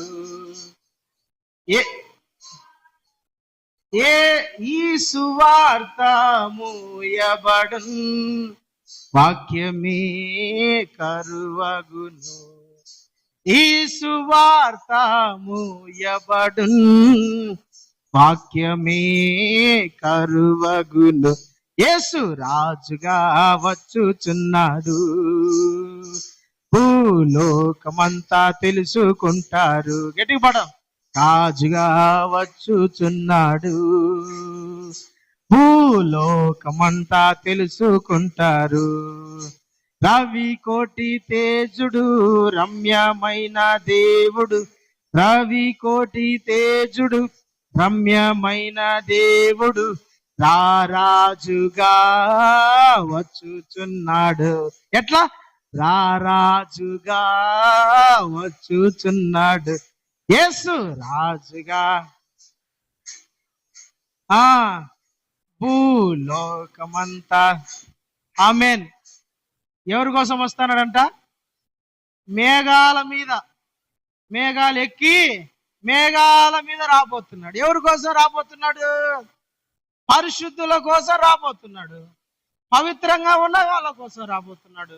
వాళ్ళని తీసుకోబోతాడు ఆయన. ప్రభువా, నువ్వు పాపులను ప్రేమించేవాడివి కదా, నేను పాపిగానే ఉంటానయ్యా అంటే ఒప్పుకోడు దేవుడు. పవిత్రంగా ఉండాలి. పరిశుద్ధుల కోసం యేసయ్య వస్తున్నాడు. మనము పాపులమై ఉండగా యేసు ప్రభు మనల్ని ప్రేమించాడు, అది ఆయన ప్రేమ. కానీ పెళ్లి చేసుకో ప్రభా నేను పాపిని అంటే చేసుకోడు. అర్థమైంది చెప్పింది. పరిశుద్ధంగా ఉండి, ఇప్పుడు ఎంగేజ్మెంట్కు పెళ్లికి కొంత గ్యాప్ పెడతారు. చూసిన దానికి పెళ్లికి చూసిన వెంటనే ఇంక రా అని అడగదు ఎవరైనా. కూడా ఇంకా చూసినా కానీ ఇంకా చాలే రా పెళ్లి చేసుకో అంటారా ఎవరైనా? ఇంకా రామ్మ తల్లి పోదాం రా అనరు ఎవరైనా. సరే చూసినాం కదా, ఒక 10 రోజులు, ఒక 20 రోజులు, ఒక నెల, కొందరైతే 4 నెలలు, కొందరైతే ఒక వారము టైం పెట్టుకొని పలానా డేట్ అని ఫిక్స్ చేసుకొని పెళ్లి చేసుకుంటారు. ఆ మధ్యలో ఏం చేస్తారు? ఈ కుటుంబం మంచిదేనా, ఈ పిల్ల మంచిదేనా, ఈ కుటుంబం ఎట్లాంటిది, ఈ పిల్ల బాగుంటుందా లేదా, లేదంటే ఈడు పనికి మనలోడా కాదా, ఈడు మంచోడా లేదా, ఎట్లాంటి ఏందని ఎంక్వైరీ చేసి పెళ్లి చేసుకుంటారు. అంతేనా కాదా? చూసిన వెంటనే అందంగా ఉన్నావు, ఆస్తి బాగుంది అని రా ఎవరు? యేసయ్య కూడా ఎంగేజ్మెంట్కు మ్యారేజ్కు మధ్య గ్యాప్ ఉంది చూస్తావా, అది ఎందుకు తెలుసునా? సరి చేసుకోవడానికి. దేనికోసం? సరి చేసుకోవడానికి, తయారు కావడానికి. సిద్ధపడడానికి, ఆయనకి ఇష్టం వచ్చినట్టుగా మనం తయారు కావడానికి టైం అనేది పెట్టినాడు. ఆ టైం లోపల మనల్ని మనం సిద్ధపరచుకోవాలి. వధువుగా, ఆయన చేసుకోబోయే భార్యగా, పవిత్రమైన సంఘముగా మనల్ని మనము సిద్ధపరచుకోవాలి. హల్లెలూయా, హల్లెలూయా. ప్రియమైన దేవుని బిడ్డలారా, మనల్ని మనం సిద్ధపరచుకోవాలి. అన్ని విషయాలలో యేసు ప్రభుకు ఏమైతే ఇష్టమో అట్లా మనం మారిపోవాలి. అట్లా మనం మారలేదనుకోండి, యేసు ప్రభు ఇష్టపడ్డు. ప్రేమించేటప్పుడు పాపులమని తెలిసినా కూడా మనల్ని ప్రేమించినాడు. కానీ పెళ్లి చేసుకునేటప్పుడు మటుకు, సంఘాన్ని తీసుకుపోయేటప్పుడు మటుకు పవిత్రురాలా కాదా, పరిశుద్ధురాలా కాదా, నాకు నచ్చినట్టు ఉందా లేదా, నా రాజ్యంలో బాగుంటుందా ఉండదా, నా ఇంట్లో బాగా బతకదా, నా ఇంటికి సెట్ అవుతుందా లేదా అని ఆయన ఎంక్వైరీ చేసి పెళ్లి చేసుకుంటాడు. రాజుకు వివాహం చేయాలని, యువరాజుకు వివాహం చేయాలని రాజు అనుకున్నాడు. నా కొడుకు ఇంకా వివాహం చేయాలా, టైం వచ్చేసింది, పెళ్లి వయసు వచ్చింది, పెళ్లి చేయాలని రాజు అనుకున్నాడు. ఒక ఏమంటారంటే స్వయంవరం ప్రకటించాడు దేశంలో. నా కొడుకు వయసు వచ్చింది, ఆయనకు తగిన భార్య ఎవరైనా ఉన్నారు, ఆయన తగినట్టుగా అమ్మాయి ఎవరైనా ఉన్నారా అని ఒక చాటింపు ఇచ్చినారు. లోకంలో ఆ రాజ్యంలో ఉండే అమ్మాయిలందరూ వచ్చారు. రాజుకు కాబోయే భార్య అంటే సామాన్యమైన విషయమా? యువరాజుకు కాబోయే భార్య ఆ రాజ్యానికి అంతటికి ఈమె యువరాణి అవుతుంది. అలాంటిదంటే ఏం సామాన్యమైన విషయం కాదు కదా. అందరు వచ్చేసినారు, పలోమని వచ్చేసినారు. వందల మంది, వేల మంది అమ్మాయిలు వచ్చాడు, నిలబడినారు. యువరాజు పక్కన నిలబడ్డాడు. రాజు సింహాసనం మీద కూర్చున్నాడు. ఆయన కొడక, కుమారుడా, చూసుకో, నీకు ఏ అమ్మాయి కావాలనో, ఏ అమ్మాయి నచ్చుతుందో నువ్వు సెలెక్ట్ చేసుకో. ఇంతమంది అమ్మాయిలు ఉన్నారు, ఎవరిని సెలెక్ట్ చేసుకో నాయన, నీ చాయిస్, యువర్ చాయిస్ అని అందరిని చూశాడు. అందరిలో ఒక అమ్మాయి రాజుకు బాగా నచ్చింది, యువరాజు. ఆ అమ్మాయిని రండి సైనికులకు పిలుచుకురా, పక్కకు వచ్చి నిలబడి. యువరాజు ఈమెను కోరుకుంటాను, పక్కకు పిలుచుకొచ్చి ఇంకా మీరంతా ఇంటికి వెళ్ళిపోండి అని చెప్పారు. ఇప్పుడు ఈ వచ్చిన యువరానికి, యువరాజు కాబోయే భార్య యువరాణి, ఆమె ఎట్లాంటిదా అవన్నీ డజన్ నాట్ మ్యాటర్. అందం, డబ్బు ఉందా, పేదంటిదా, అనాథ, దిక్కుమాల, అవన్నీ కాదు. యువరాజుకు నచ్చిందంతే. వచ్చిన తర్వాత ఎవరు ఈ అమ్మాయి, రాజు ఎంక్వైరీ చేస్తాడు కదా. యువరాజు కాకపోయినా తండ్రి ఎంక్వైరీ, ఎవరి పిల్ల, ఎలాంటిది, అన్ని ఎంక్వైరీ చేస్తాడు. అన్ని ఎంక్వైరీ చేస్తే ఈ పెళ్లి చేసుకోబోయే ఈ అమ్మాయి సాక్ష్యం సరిలేదు, మంచి సాక్ష్యం. కానీ యువరాజుకు నచ్చింది, ఇవ నాకు కావాల్సిందని పట్టినాడు. సరే ఏం చేయాలి? యువరానికి నచ్చింది, కానీ సరిగ్గా మాట్లాడడం రాదు, అంత జ్ఞానం లేనిది, తెలివి లేనిది. రాజు పక్కన కూర్చోవాలంటే రాజుకు తగిన జ్ఞానం ఉండాలా, తెలివి ఉండాలా, మెలకువలు ఉండాలా, చమత్కారం ఉండాలా, మంచి జ్ఞానంగా మాట్లాడేదై ఉండాలా, రాజ్యాన్ని పరిపాలించేదై ఉండాలా, అందరినీ హ్యాండిల్ చేసేదై ఉండాలా. రాజు లేకపోయినా రాజ్యాన్ని చూసుకునేది ఉండాలి, అవునా కదా? ఎట్లాంటిదైతే అట్లా తీసుకొచ్చి రాజ్యాన్ని అప్పగించారు కదా. కాబట్టి ఈమెకు 12 నెలలు టైం పెట్టినాడు రాజు. యువరాణి పక్కన ఇంకా కొన్ని సంవత్సరాల్లో యువరాజుకు నేను నా రాజ్యాన్ని ఇచ్చి పట్టాభిషేకం చేయబోతున్నా, ఈమెను సిద్ధపరచాలని 12 నెలలు టైం ఇచ్చాడంటే సంవత్సరం. ఈమె యువరాణి పక్కన కూర్చోగలిగిన అందము, యోగ్యత, అర్హత, జ్ఞానం అన్నీ మీకు రావాలని ఫోటోలో ఉండే తయారు చేసే వాళ్ళకు అప్పగించాడు. ప్రియమైన దేవుని బిడ్డలారా, ఈ 12 నెలలో యువరాజుకు నచ్చినట్టు, యువరాజుకు ఏమి ఇష్టమో అది తినాల, యువరాజుకు ఎట్ట మాట్లాడితే ఇష్టమో అట్లా మాట్లాడాల, యువరాజు ఎట్టుంటే నచ్చుతుందో అది వేసుకోవాలా, యువరాజు ఏ విధంగా మాట్లాడతాడో అట్లా మాట్లాడాలి. అన్ని తయారు. వానికి ఏంది, నేను వచ్చిన ఇష్టం, నువ్వు చేసుకోపో అన్నాడు అనుకో, అనింది అనుకో, ఆ గూబో గీపు కోసి 2 రెట్లు వాంచుతారు. అవును కదా, అవునా కదా? సైతాన్ని యువరాజు ఇష్టపడతా అంటే, యువరాజు పక్కన కూర్చుకుంటే భాగ్యం వస్తే నువ్వు నా ఇష్టం అంటావా, 2 రెట్లు వాంచుతాడు తయారు చేసి. 12 నెలలు సిద్ధపడి యువరాజు పక్కకు వచ్చి నిలబడాలి. దేవునికి స్తోత్రం. హల్లెలూయా. యేసు ప్రభు కూడా మనల్ని అట్లే లోకములో నుండి వేరు చేసుకున్నాడు, పరిశుద్ధపరిచినాడు. ఈ 12 నెలలు అనేది చూసావా, అది సంఘములో మనల్ని సిద్ధపరచడమే. ఎక్కడ? సంఘములో మనల్ని సిద్ధపరచడం. అందుకనే చాలా మంది ఉండరు తెలుసా సంఘములో. సిద్ధపరిచేటప్పుడు అందరు ఉంటారు అనుకున్నావా? కన్యకలుగా అందరు ఉండరు, వెళ్ళిపోతా అంటారు. రాజుకి ఇష్టమైన వాళ్ళే ఉంటారు సంఘంలో. మీరు రాజుకి ఇష్టమైన వాళ్ళు కాబట్టి మీరు ఉన్నారు. రాజుకి ఇష్టమైన లేని వాళ్ళు ఉండలేరు సంఘంలో, వెళ్ళిపోతా అంటారు వాళ్ళు. Praise the Lord. హల్లెలూయా. సిద్ధపరిచే కార్యక్రమమే సంఘ పరిచర్య. సంఘము, మందిరము ఏంటంటే దేవునికి నిన్ను ఇష్టంగా మార్చాలా. దేవునికి, మన ప్రభుకు, మన యువరాజుకు, కాబోయే రారాజు, సర్వలోకానికి చక్రవర్తి, ఆయన పక్కన నిలబెట్టగలగాల నిన్ను. సిద్ధపరిచే క్రమంలో చాలా మందికి నచ్చదు, అందుకని ఉండలేరు సంఘంలో. వాళ్ళు వెనక్కి వెళ్ళిపోతారంటే కారణం ఏంటో తెలిసిన, నాకు రాజు అంటే నాకు ఇష్టంలే, రాజు అంటే నాకు నచ్చడు. ఇప్పుడు రాజ్యంలో ఒకరి చేతికి నిన్ను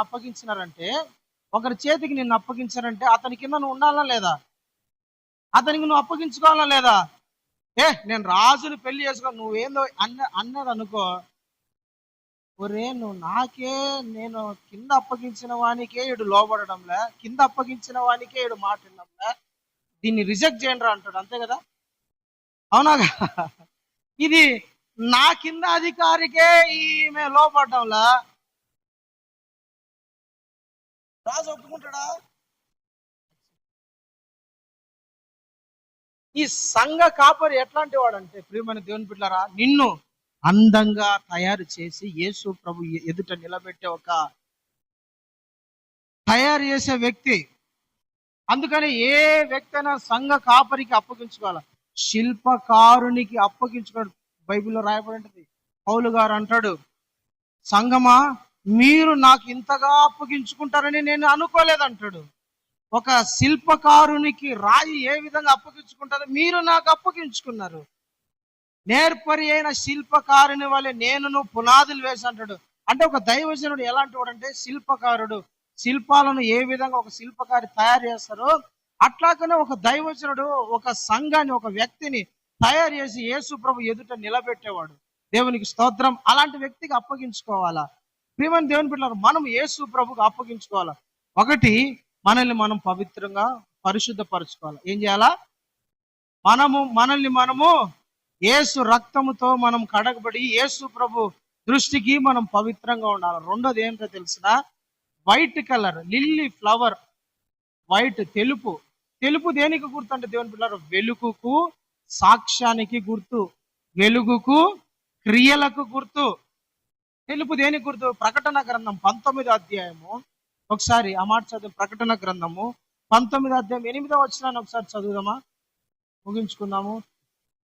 ప్రకటన గ్రంథము 19వ అధ్యాయము మరియు 8వ చదువు నాన్న. ఆమె ధరించుకొనుటకు, చూడండి, ఆమె అంటే సంఘం, మనమే. ఆమె ధరించుకొనుటకు ప్రకాశమానములను నిర్మలములనైన సన్నపు నార బట్టలను ఆమెకి ఇయ్యబడెను. అవి పరిశుద్ధుల నీతి క్రియలు. హల్లెలూయా, హల్లెలూయా. ప్రియమైన దేవుని బిడ్డలారా, తెలుపు దేనికి గుర్తు? నీతి క్రియలకు, వెలుగుకు గుర్తు. ప్రభువా, నేను నీతి క్రియలు, పరిశుద్ధులు ఎట్లా బ్రతికారు, నేను కూడా అట్లా బ్రతుకుతాను. నేను వెలుగుగా ఉన్నా. తెలుపు అంతే కదా దానికి గుర్తు. దేనికి గుర్తు? వెలుగుకు, నీతి క్రియలకు గుర్తు. ఆమె ఏం ధరించుకుందంట? సంఘం ఏం ధరించుకోవాలా? పరిశుద్ధమును నిర్మలమునైన సన్నపు నార వస్త్రములు ధరించుకుందంట. మనము వెలుగుగా ఉండాల లోకములో, నీతి క్రియలను మనము కలిగి ఉండాల, వెలిగాల. మనం ఈ లోకములో పడిపోయి, చెడిపోయి, పతనమైపోయిన ఈ లోకములో, పాడైపోయిన ఈ లోకంలో, చీకటిగా ఉన్న ఈ లోకంలో మనం ఒక వెలుగుగా ఉండాల. మనం ఎట్లా కనపడాలంటే ఈ లోకస్తులకు వెలుగుగా కనపడాల. ఎట్లుండాల? మనము వెలుగుగా. మనల్ని చూసి లోకం నేర్చుకోవాలా. మనల్ని చూసి లోకము మారాలా? మనల్ని చూసి లోకము అలవాటులు మానుకోవాలా? మనల్ని చూసి లోకము ఇట్లుండాలని మన సాక్ష్య జీవితము వాళ్ళ ఎదుట ప్రకాశింపాలి. యేసు ప్రభు అన్నాడు, మీరు లోకమునకు వెలుగై ఉన్నారు కాబట్టి మీరు మీ వెలుగును ప్రకాశింపనియండి. మీ వెలుగు ప్రకాశించాలి. దేవునికి స్తోత్రం, హల్లెలూయా. మీ వెలుగు ప్రకాశించాలా? మీ మాటలు, మీ క్రియలు, మీ చూపు, మీ ప్రవర్తన ఇవన్నీ కూడా ప్రకాశించాలా లోకంలో. మిమ్మల్ని చూసి మీ వెలుగులోకి రావాలని దేవుడు కోరుకుంటున్నాడు. సత్క్రియలు చేయాలంట, మంచి పనులు చేయాల, లోకంలో మంచి క్రియలు చేయాలా, మంచిగా బ్రతకాలా, మంచిగా జీవించాలా, 10 మందికి మనం ఉపయోగకరంగా ఉండాలా, 10 మందికి మనం మేలుకరంగా ఉండాలా, 10 మందిని మనం బ్రతికించే వాళ్ళగా ఉండాలా, 10 మందికి మనము సహాయం చేసే వ్యక్తులుగా ఉండాలా, 10 మందికి మనము చేతునిచ్చే వాళ్ళగా ఉండాలా. ఇదే మన ప్రభు మనకు నేర్పించింది. అదే వెలుగు అనే ఫలం, అదే ఈ లోకానికి వెలుగు. దేవునికి మహిమ కలుగును గాక. హల్లెలూయా. నువ్వు వెలిగించబడ్డావు, పాపములో నుంచి బయటికి వచ్చావు, యేసు ప్రభులాగా బ్రతుకుతున్నావు, మంచిదే. చీకటిలో లోకములో పతనం అయిపోతున్న ఈ మనుషుల్ని వెలిగించాల్సిన బాధ్యత నీ మీదనే ఉంది. నువ్వు ఒక వెలుగు సంబంధివి. చీకటిగానే ఉండకూడదు, నువ్వు ఇంకా వెలుగుగా. ఒక గుంపు, ఒక 10 మంది గుంపు చిమ్మ చీకట్లో కూర్చున్నారు రాత్రులలో. బిక్కు బిక్కు మనమని భయపడిపోతున్నారు.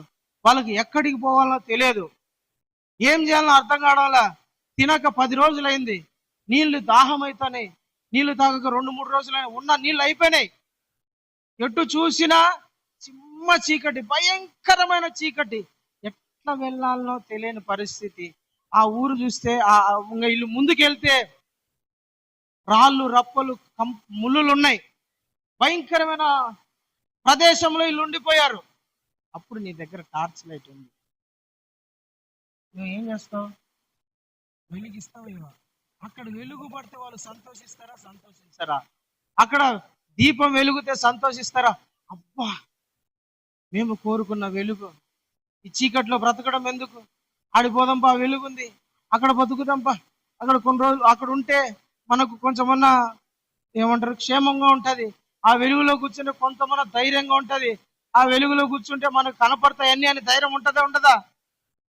దేవుడు ఈ చీకటి అనే లోకంలో నిన్ను ఒక వెలుగుగా చేసినాడు.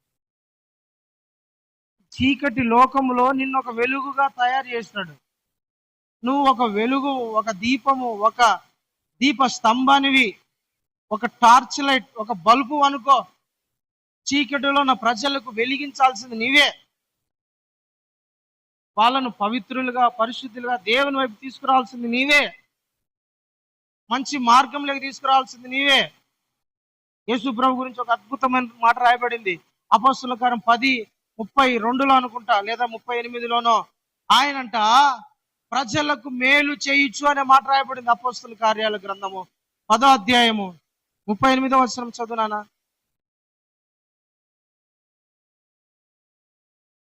చదువు. అపోస్తలుల కార్యం 10:38. అదేదన్నగా, దేవుడు నజరేయుడైన యేసును పరిశుద్ధాత్మతోను శక్తితోను అభిషేకించునది. దేవుడు ఆయనకు తోడై ఉండెను గనుక ఆయన మేలు చేయుచు ఏం చేస్తానంట? ఆయన మేలు చేయుచు అపవాది చేత పీడింపబడుచున్న వారిని స్వస్థపరచుచు సంచరించుచుండెను. హల్లెలూయా. ప్రభువైన యేసు క్రీస్తు మేలు చేయుచు అపవాది చేత, సాతాను గాని చేత పీడింపబడుతున్న వారినంట విడిపించి ఈ లోకంలో సంచరించారంట. లోకములో ఆయన మేలు చేసేవాడుగా ఉన్నాడంట.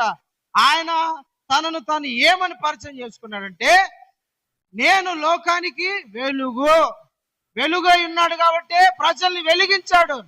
దయ్యములతో పీడించబడుతున్న వారిని ఏం చేశాడు? విడిపించాడు. రోగులను స్వస్థపరిచాడు, చచ్చిపోయిన వాళ్ళను లేపాడు, వ్యాధిగ్రస్తులను స్వస్థపరిచాడు, కుంటి వాళ్లకు కాలునిచ్చాడు, గుడ్డి వాళ్ళకు చూపునిచ్చాడు, చెవిటి వాళ్ళకు చెవులనిచ్చాడు, గుడ్డి వాళ్ళకు కన్నునిచ్చాడు. అది మాత్రమే కాదు, వ్యభిచారము చేత పట్టబడిన స్త్రీని బోధకుడా, మా ధర్మశాస్త్రం అయితే చంపాలని అంటుంది, రాళ్లతో రువి చంపాలంటుంది, ఎవరైనా తప్పు చేస్తే వాళ్ళని చంపాలని ధర్మశాస్త్రం బోధిస్తుంది. నువ్వేం చెప్తావు? చట్టము తన పని తను చేసుకోపోవాలంటుంది. చట్టం పని ఏంది? చంపాలా. ఇది చంపాలయ్యా చట్టం చెప్తాంది. నువ్వేం చెప్తావు బోధకుడా? తప్పు చేస్తే జైల్లో వేయించు, కేసులు పెట్టు, కోర్టుకు పంపి అని చట్టం చెప్తాంది. మరి నేనేం చెప్పను? నువ్వేం చేస్తావు? ఎస్ఐ ఏమన్నాడు తెలిసిన? సింపుల్ గా, మీలో ఎవడైనా పాపం చేయనోడు ఎవరు అంటే రాయి. అందరు టప టప టప టప రాళ్ళు కిందేసి వెళ్ళిపోయారు. యేసు ప్రభు కూడా శిక్షించగలిగిన అర్హుడు ఒక్కడే. ఆయన అన్నాడు, నేను నిన్ను వదిలేసా, సమాధానము గల దానవై. Praise the lord. ఇది క్రియలు ఏంటి? వెలుగిది. ఎవరైనా నీ దృష్టిలో తప్పు చేస్తే, నీ దృష్టిలో పాపం చేస్తే, లోకమంతా వాళ్ళని తృణీకరించవచ్చు, లోకమంతా వాళ్ళని అసహించుకోవచ్చు, లోకం వాళ్ళని చంపాలనుకోవచ్చు, లోకం వాళ్ళని దరిద్రముగా వాళ్ళని చూడొచ్చు, లోకం వాళ్ళని నీచంగా చూడొచ్చు. కానీ నీ దృష్టికి వాళ్ళు ఎట్లా కనపడ? నువ్వు వాళ్ళని ఏ దృష్టిలో చూడాలంటే కనికరము గల కళ్ళతోనే చూడాలా. హల్లెలూయా, హల్లెలూయా. నీ కన్నులు ఎట్లా చూడాలా? కనికరము గల కన్నులు. లోకం ఏం చూస్తుందంటే తప్పు చేశారు కాబట్టి శిక్ష పడాలి. కానీ మనమైతే ప్రియమైన దేవుని బిడ్డలారా ప్రేమించాల. దేవునికి స్తోత్రం, హల్లెలూయా, ప్రైజ్ ది లార్డ్. యేసయ్య నేర్పించింది ఇది. నిన్ను అంటే నువ్వు అను అని అన్న ప్రభు. నిన్నంటే నువ్వు సహించు. నిన్ను ద్వేషించినారా, దూషించినారా, నిన్ను హింసించినారా, కొట్టినారా, నీ మీద చెడ్డ మాటలు పలికినారా, నీకు నష్టం చేసినారా, నువ్వేం చేయాలా? ప్రార్థన చేయి. అంతేగాని తిరగబడద్దు, అనద్దు. ప్రభు చెప్పిన బోధ ఆ వెలుగు మనలో ప్రకాశించాలి. హల్లెలూయా. ప్రభా, నువ్వు చెప్పినట్టు నేను బ్రతికానయ్యా, నువ్వు చెప్పినట్టు నేను జీవించానయ్యా, నీ వెలుగు నేను కాపాడుకున్నానయ్యా అని చెప్పాలి. అది వెలుగండి. మన మన మన దేవుని దగ్గర మనం ఆ సాక్షి, మనం అట్లా బ్రతకాల, మనం అట్లా జీవించాలా, మనం అట్లా ఉండాలా. దేవునికి మహిమ కలుగును గాక. హల్లెలూయా. యేసు ప్రభువే మనకు మాదిరి, యేసు ప్రభువే మనకు పోలిక, యేసు ప్రభువే మనకు అన్ని.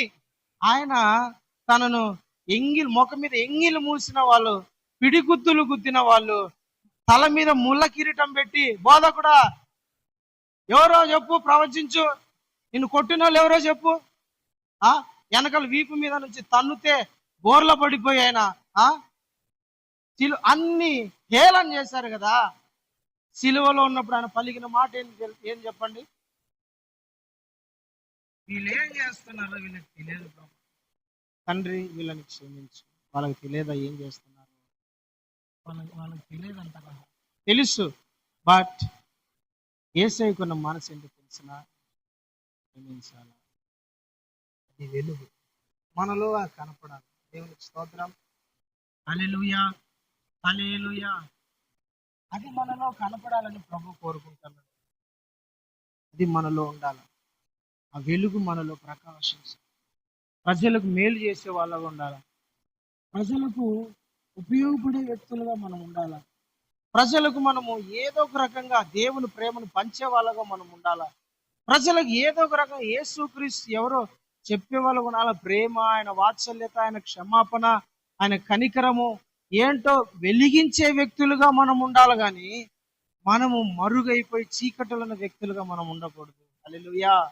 తన సంఘము, తన ప్రియురాలు, ఆయన ప్రియురాలు ఆయనతో చెప్పుకున్నారు, ప్రభువా ప్రియుడా, లోయలలో పుట్టిన వల్లి పద్మము లాంటి దానను, నా పరిస్థితులు ఘోరంగా ఉన్నా సరే, బ్రతకడానికి అవకాశం లేకపోయినా సరే, సరైన వసతులు లేకపోయినా సరే, ఎట్లనే ఉన్నా సరే నేను పరిమళిస్తానే ఉంటా. లోయలలో ఉన్న లిల్లీ ఫ్లవర్ ఏమన్నా నల్లగా అవుతుందా, ఎర్రగా అవుతుందా, పసుపుగా అవుతుందా? దాని కలర్ మారదు, రంగు మారదు.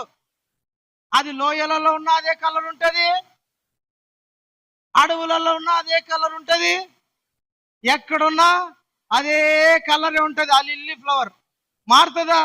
మారదు. నేను లోయలలో పుట్టిన వల్లి పద్మము లాంటి దానను, బట్ నా తెలుపు నేను ఎక్కడ కూడా నలుపు చేసుకోవాలా. నేను వెలుగుతానే ఉన్నా, నేను పరిమళిస్తానే ఉన్నా, నేను తెలుపుగానే కనపడుతున్నా. నా క్రియలు మారలేదు, నా నీతి మారలేదు ప్రభా. నేను వెలుగుతానే ఉన్నా, ప్రజలను ఆకర్షించేదానిగానే ఉన్నా. దేవునికి స్తోత్రం కలుగును గాక. హల్లెలూయా. ప్రియమైన దేవుని బిడ్డలారా, మనల్ని మన ప్రభు అట్లా కోరుకుంటున్నాడు. రెండోది లాస్ట్ ఏంటంటే, ఫ్లవర్కున్న ఒక లక్షణం ఏంటంటే మృదువైనది. ఎట్లాంటిది? మృదువైనది. ఎట్లుంటది? సాఫ్ట్గా ఉంటది, మృదువుగా ఉంటది, రాయిలాగా ఉండదు. పూలతో వేసి కొడితే సచ్చిన వాళ్ళు ఎవరు ఒకరన్నా ఉన్నారా? పువ్వు తీసుకొని కొడితే చచ్చిపోయిన వాళ్ళు ఒకరైనా ఉన్నారా? అది ఏ పువ్వు అయినా సరే, భూమి మీద ఉన్న పువ్వులలో ఏ పువ్వు ఏదో పలానా రోజ్ ఫ్లవర్ తీసుకొని కొడితే ఒక భార్య, ఒక భర్త, లేదంటే ఒక భార్య తన జల్లో పువ్వు తీసి రోజ్ ఫ్లవర్ తన భర్తను చంపింది అనే వార్త ఎప్పుడైనా విన్నామా? విన్నామా? లేదని ఒక మూట పూలు తీసుకొని తన భర్త మీద వేసి చంపింది అన్న మాట విన్నామా ఎప్పుడైనా?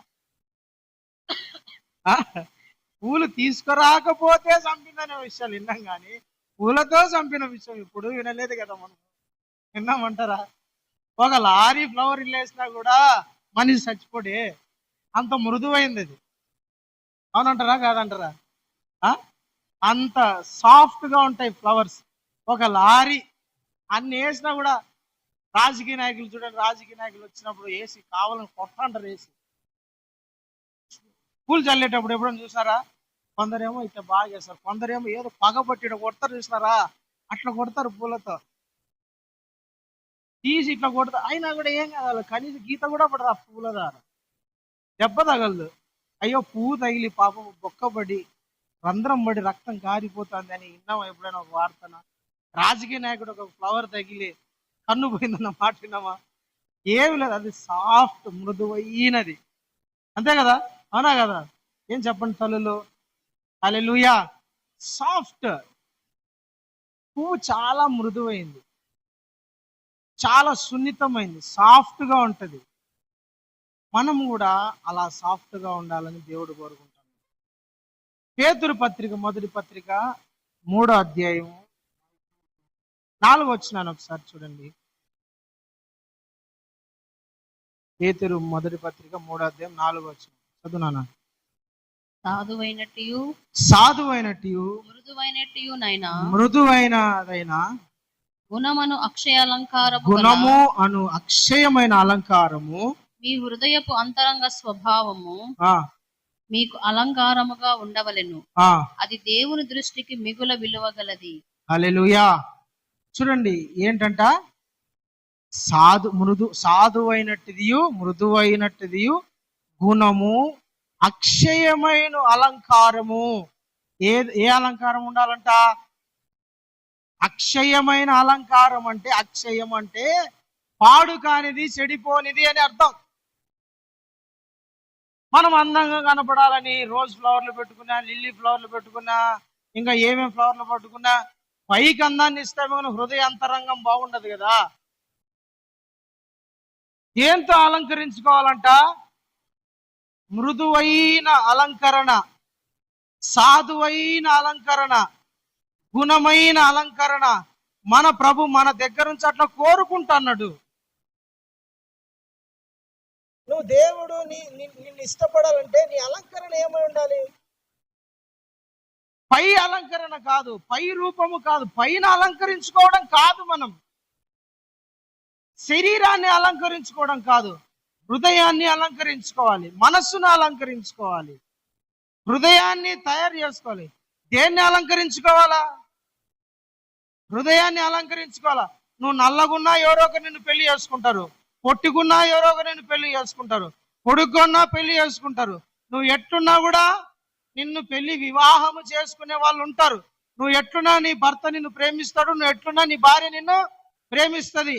నువ్వు బాగలేవని వదిలిపెట్టినాడు పనికి మాలినాడు, పనికి మాలింది. భర్త బాగలేడు అన్న వదిలిపెట్టిన వాళ్ళు పనికి మాలిన స్త్రీ, భార్య బాగలేదని వదిలిపెట్టిన భర్త పనికి మాలినోడు అని అర్థం. ఎట్లా ఉన్నా సరే ప్రేమించాలా, వాళ్ళతో కలిసి జీవితాంతం ఉండాలా. బాగలేదని వదిలిపెట్టేస్తుంది ఏంది?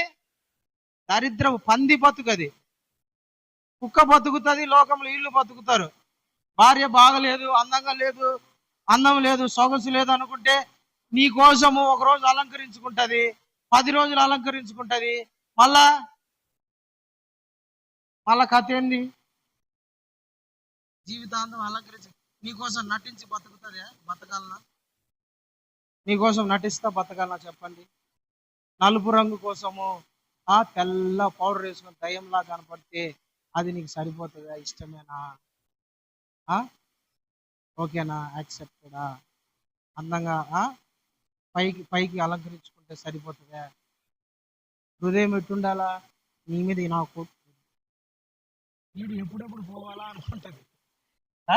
పనికి మాలనోడు నన్ను ఎప్పుడు అలంకరించుకో అందంగా లేవు అంటాడు. వీడు ఏదో ఒక రోజు సావాలనుకుంటాడు లోపల. అనుకుంటారులే, మనకు చెప్తారా ఏంది? దేవునికి స్తోత్రం, హల్లెలూయా. నటించకూడదు. పై అలంకరణ మనకు అవసరం లేదు, అందం కాదు కానీ. అట్లాగనే భర్త కూడా, నా భర్త ఎట్టున్నాడు, నా భర్త అట్టున్నాడు, నా భర్త మహేష్ బాబు లాగా లేడు, నా భర్త లోకంలో ఉండేవాళ్ళు లేదు అని అనుకోకూడదు. నీ భర్త వాళ్ళతో వీళ్ళతో పోల్చుకోవడం ఏంది?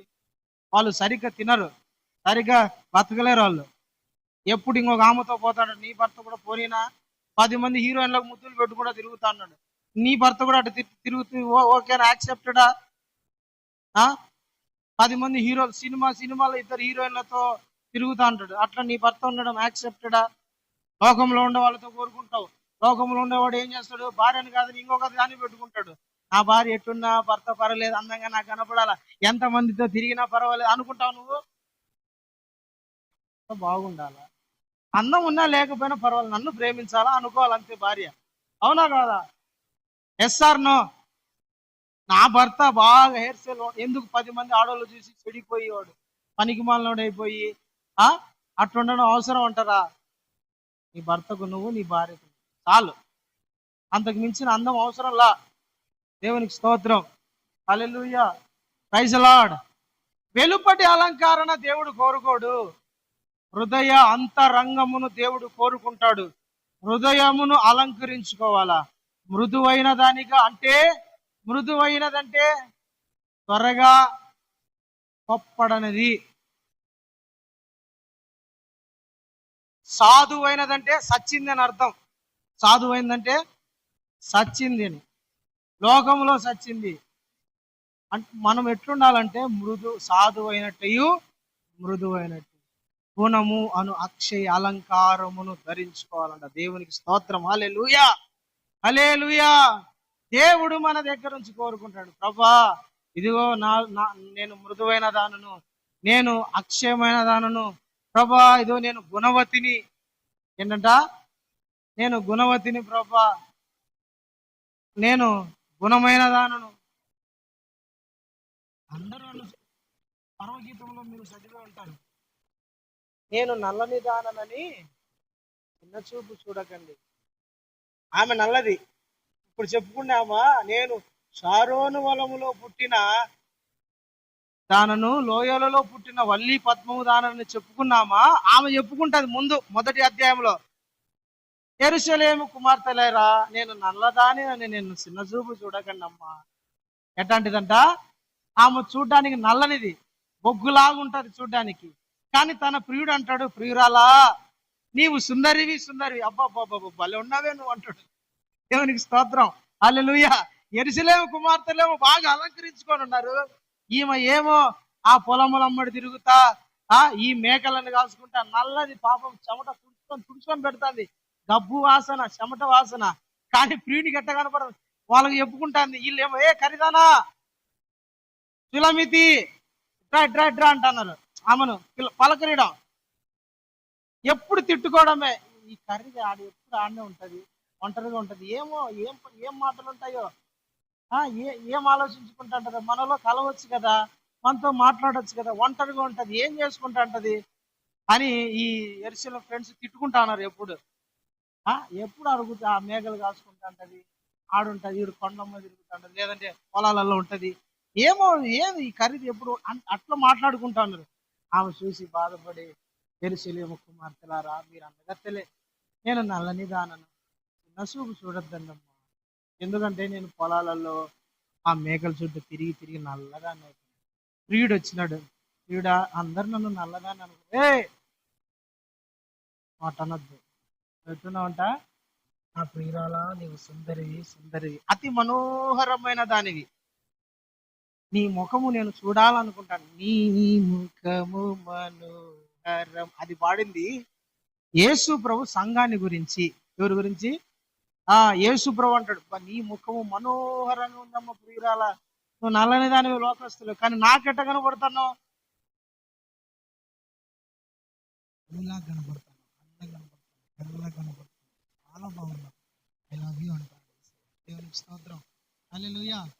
ఈ లోకస్తులు అట్ట కోరుకుంటారు, కానీ యేసయ్య ఏం కోరుకుంటాడు? పై రూపాన్ని కోరుకోడు, అంతరంగాన్ని. అందుకని మనం అంతరంగాన్ని అలంకరించుకోవాలి, పై రూపాన్ని అలంకరించుకోవడం కాదు, పై రూపం మీద మన శ్రద్ధ పెట్టడం కాదు, పై రూపం మీద మనం ఎక్కువ టైం స్పెండ్ చేయడం కాదు, పై రూపం మీద మనకు అసలు ఆలోచన ఉండకూడదు. ఏదో మనము జిడ్డు పడుకోకుండా కొంచెం బాగా కనపడడానికి సోప్ కడుక్కోవాలా, ఏదో పౌడర్ వేసుకోవాలా, సైలెంట్ అయిపోవాలి, అంతేగాని లిప్టిక్ వేసుకోవడము, ముఖానికి ఫేర్ అండ్ లవ్లీ ఏంటంటే రకరకాలు వేసుకోవడము, తెల్లగా కనపడాలని మనం చేసుకున్నాం, అది పోదు, అది జరగదు, అది కాని పని. అదేమన్నా పాత్రల మీద ఉండే మట్టి అట్ట తోముతాని పోవడానికి కొన్ని సంవత్సరాల నుంచి వచ్చింది, అది పోదు. మన హృదయం అంత అంతరంగాన్ని అలంకరించుకోవాలి. దేవునికి మహిమ కలుగును గాక. మృదువైన దానిగా మారిపోవాలా, మృదువైన వాడిగా మారిపోవాలా, స్వభావము సాధువుగా మారిపోవాలా. అట్లాంటి అందాన్ని దేవుడు మీ దగ్గర నుంచి, నా దగ్గర నుంచి, మనందరి దగ్గర నుంచి దేవుడు కోరుకుంటున్నాడు. దేవుడు మనం అలాగున్నప్పుడు అంటాడు దేవుడు, ప్రియురాలా నీవు నాకు ఎట్లా కనపడుతున్నావు? బలు రక్కాసి చెట్లలో వల్లి పద్మము కనపడినట్టు నా ప్రియురాలు స్త్రీలలో అట్ట కనపడుతుందంట. అంటే వీళ్ళు అలంకరించుకున్నట్టు చూసా, లిప్టిక్లు పూసుకొని ఇడికి వేసుకొని daddy love all the time అంటారు కొందరు, స్టేజీల మీద డాన్స్ వేస్తా అంటారండి. నిజంగా అట్లా వేస్తా అంటారు కొందరు. వీటి వరకు స్కర్ట్లు వేసుకొని, వీటి వరకు వేసుకొని, మూతికి లిఫ్ట్ పూసుకొని బాగా వేసుకొని అట్లేస్తా ఉంటారు.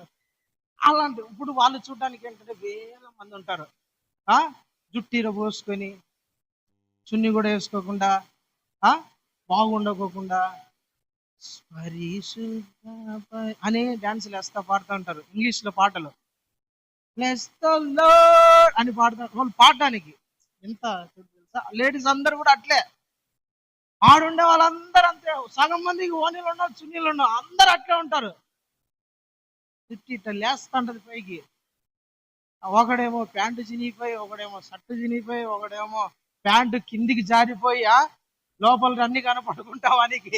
ఏమరా అంటే ఎయిర్ ఫ్రీ అంట, ఇప్పేసి ఆల్ ఫ్రీ అన్నా. నేను ఒకసారి మందిరానికి వచ్చినప్పుడు అట్లా ఉంటారు ఎవరని చెప్పండి, ఎయిర్ ఫ్రీ అనుకుంటా. ఆడి కింద కూర్చొని పైకి లేస్తే ప్యాంటు సగం కిందికి జారిపోంటది, షర్ట్ ఏమో నడుము పైకి వచ్చింటది, ఆడు కూడా ఇట్లా పైకి ఎత్తితే అంతా కనపడదంటది. అట్లా అని పాడతాను. ఒక ఆమె ఏమో దీనత్వంగా అన్ని కప్పుకొని పరిశుద్ధంగా పాటలు పాడుకుంటా ఆత్మలో ఆనందించుకుంటాను. ఏసే అంటాడు, నా బిడ్డ, నా ప్రియురాలా, పలు రక్కసి చెట్లలో వల్లి పద్మము కనపడినట్టు స్త్రీలలో నా ప్రియురాలు అటు కనపడతాను. వాళ్ళంతా బాగా అలంకరించుకున్న వాళ్ళే కదా, వాళ్ళు ఎట్ట కనపడుతున్నారంట? బలు రక్కాసి చెట్లు కనపడినట్టు కనపడుతున్నారంట. ఎట్లా? ఒక్కొక్కరు దయ్యాలు కనపడినట్టు కనపడదు. ఆరాధన దేవుడు భగవా అంటాడు యేసయ్య. నాకు వద్దురా నాయన ఆరాధన, దేవతలు ప్రభా, వీళ్ళెవరు బల ఆరాధిస్తున్నారు ప్రభా, ఎగిరెగిరి ఎగిరెగిరి కట్లేదు చూసిరా ప్రభా, పనికి మళ్ళా నాకు ఇష్టం లేదు. ఈ వజుడు ఎంత బాగుందో, ఈ వ్యక్తి చూడు ఎంత బాగున్నాడో, ఆత్మలో ఆరాధించుకుంటున్నాడు, వీళ్ళు కావాలి నాకు అంటాడు. దేవునికి స్తోత్రం, హల్లెలూయా. లోకమంతా ఆయనకు బలు రక్కసి చెట్లు, కానీ నువ్వు ఎట్లా కనపడాలంట? వల్లి పద్మము కనపడినట్టు, లిల్లీ ఫ్లవర్, వల్లి పద్మము కనపడినట్టు కనపడాలి. దేవుడు అలాంటి పరిశుద్ధత, వెలుగు, మహిమ, మృదుత్వము నీలో కోరుకుంటాను. నువ్వు అలాగ ఫలించాలి, అలాగ ఆశీర్వదించబడాలి. లోకానికి నువ్వు అట్లా మారిపోవాలి, లోకంలో నువ్వు అలా తయారు, దేవునికి నువ్వు సాక్ష్యం చెప్పే వ్యక్తిగా ఉండాలి. దేవుని ఎదుట ప్రభువా ఇదిగో నేను ఇంత బ్రతుకుతాన్నా, ఇట్లున్నా ప్రియుడా నువ్వు ఎప్పుడు వస్తావు, నన్ను తీసుకుపో, నేను నీ దానను, నువ్వు నా వాడవు, నువ్వు చెప్పగలిగిన స్థాయిలోకి మనం అందరం మార్చబడుతుంది గాక. దేవుడి వాక్యం మన హృదయంలో స్థిరపరచును గాక. ఆమేన్. దేవుడు మనందరినీ వాక్యము చేత ఆశీర్వదించును గాక. ప్రార్థన చేసుకున్నాం ప్రియులారా.